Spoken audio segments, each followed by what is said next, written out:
আসসালামু আলাইকুম বন্ধুরা, তোমরা সবাই কেমন আছো? আমি ভালো আছি। তো ঈদের দিন সকালবেলায় এই যে পায়েস বানিয়ে নিয়েছিলাম আর করেছিলাম লাচ্চা সিমাই। আর ভাবলাম যে বাড়িতে সর আছে তো ঘিটাও বানিয়ে নিই, টাটকা ঘিয়ের পোলাও বেশ ভালো লাগে সেই কারণেই। তো সকালবেলা এটাও বানিয়ে নিয়েছিলাম। তো প্রতিবার ঈদে লুচি বা পরোটা বানাই, তো এবার ভাবলাম যে চালের রুটি করি। প্রচণ্ড গরম পড়েছে, তেলে ভাজার থেকে চালের রুটিটা খেলে বেশি ভালো হবে। আর বাড়ির সবাই চালের রুটিটা পছন্দ করে, তো এই প্রথমবার আমি আখাতে করেছিলাম। তো সব রুটিগুলো বেশ ভালো হয়েছিল, সবগুলোই ফুলেছিল। আপা বেলে দিয়েছিল আর আমি সবগুলো সেঁকে নিয়েছিলাম। তো দেখুন কত সুন্দর হয়েছে রুটিগুলো, দেখতেও খুব সুন্দর লাগছিল। তো রুটি করার পরে বরের সব কিছু রেডি করিয়ে দিয়েছি, প্যান্ট, পাঞ্জাবি, টুপি যা যা লাগে। সকালবেলায় অনেক তাড়াহুড়ো লেগে যায়, তো সব কিছু গুছিয়ে রেখে দিয়েছিলাম।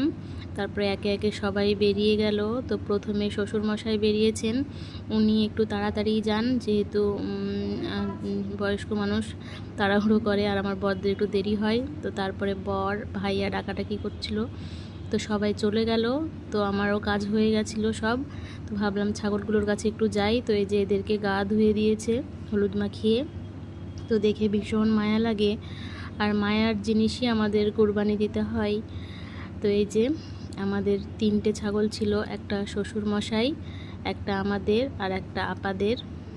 তো আমার মেয়েরও খুব মন খারাপ ছিল ছাগলগুলোর জন্য, খুবই মায়া লাগে, খুব কষ্ট হয়। আর যারা বাড়িতে পোষে তাদের তো অনেকই মন খারাপ করে। তো যখন কুরবানি হচ্ছিল, মেয়ে তখন অনেক কান্নাকাটি করেছিল, খুব কষ্ট হচ্ছে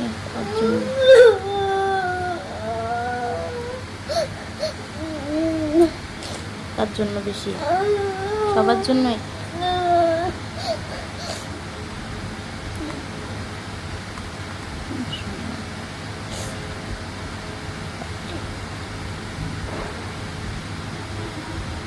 খুব মন খারাপ। মেয়েকে অনেক বোঝালাম, বোঝানোর পর মেয়ে চুপ করলো। তো আমাদের এইদিকে নিয়ম, কোরবানি হওয়ার পর সেই মাংস দিয়েই রোজা খুলবে। তো প্রথমে মেটেটা হয়ে যায়, সেই কারণে মেটেটা নিয়ে চলে আসে বাড়িতে একটা ছাগলের। তো সেইটা আমি রান্না করি, তারপরে আমার শ্বশুরমশাই, ভাসুর, আমার বর সবাই মিলে খেয়ে রোজাটা খোলে। তো এই যে আমার মেটে রান্না হয়ে গেছে। তারপরে বরের কাছ থেকে মনের মতন ঈদিও পেয়ে গেছি। তোমরা কে কে পেয়েছো জানিও। তো এই কাটলো সারাটা দিন, তো বেশি ভিডিও করতে পারিনি। তো ভিডিওটা কেমন লাগলো জানিও। সবাই ভালো থেকো, সুস্থ থেকো।